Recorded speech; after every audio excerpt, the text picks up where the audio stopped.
Halo, jumpa lagi dengan saya di video terbaru, yaitu video mengenai gimana kita menentukan harga sebuah proyek.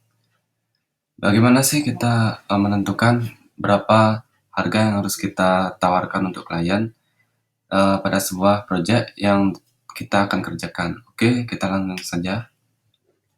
Di sini saya menggunakan sebuah tools online yang dibuat oleh New School.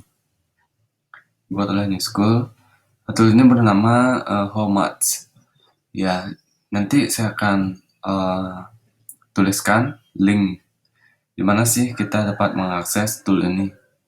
Nanti saya akan tuliskan di form deskripsi video di bawahnya.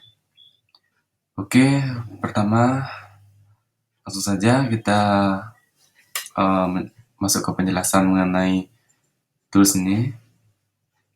Di sini kita melihat tampilan awal, how much should I charge? Kemudian di sini ada penjelasannya. Nah, di sini kita harus melalui beberapa pertanyaan untuk menghasilkan jawaban. Jawaban itu berupa harga, ring harga, dan bagaimana solusi tawar-menawar yang akan terjadi hingga menemukan harga terbaik dan mendapat persetujuan dari Anda sebagai developer dan dari klien. Oke, kita langsung saja klik let's go. Nah, kemudian what's the project? Project apa yang akan kita buat untuk klien? Yang pertama ada pilihan app design.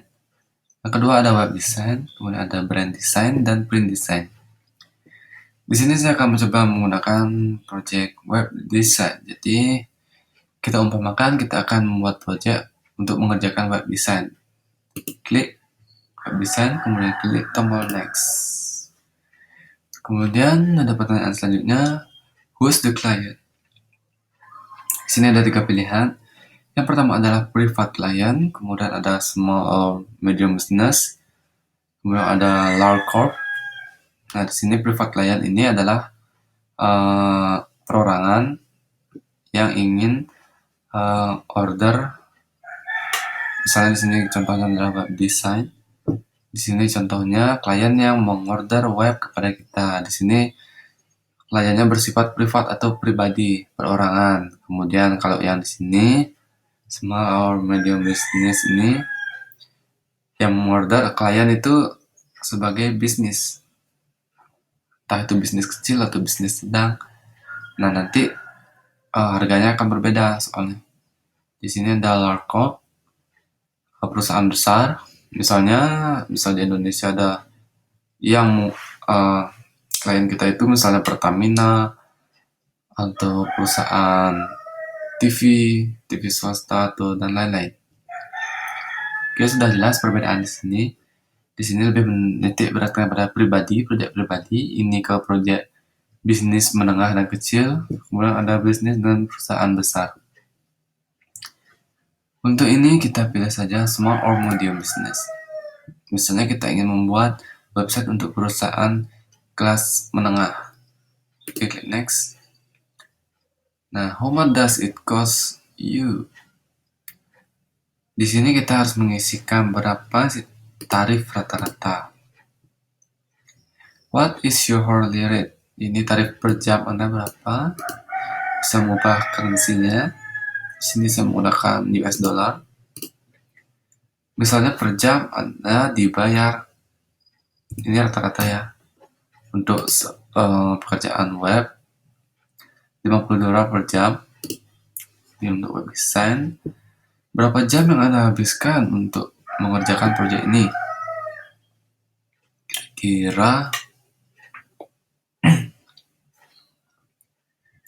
Kira-kira 2 minggu. 2 minggu itu ada 5 hari. 1 hari itu ada 5 hari kerja. 10 hari kerja, jadi 10. 1 hari 8 jam, jadinya 80. Ya, ini nanti kan menyesuaikan dengan keperluan teman-teman. Kemudian jika sudah, kita klik next. Oke.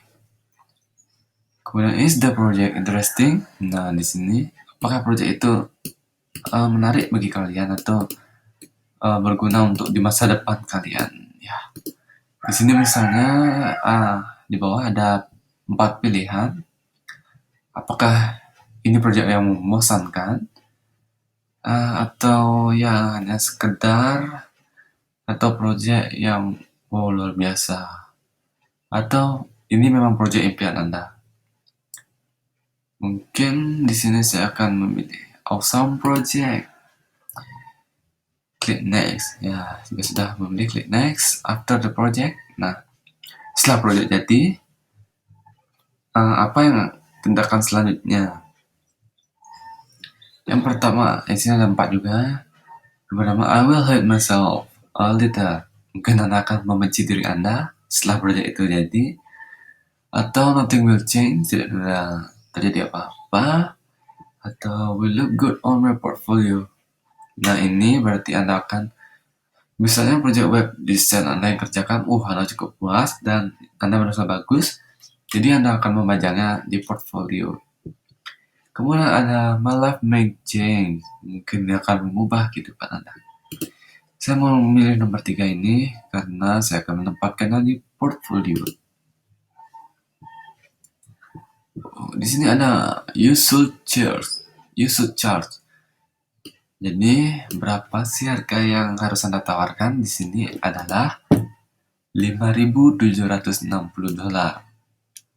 Atau kalau rupiah setara 60 jutaan ya.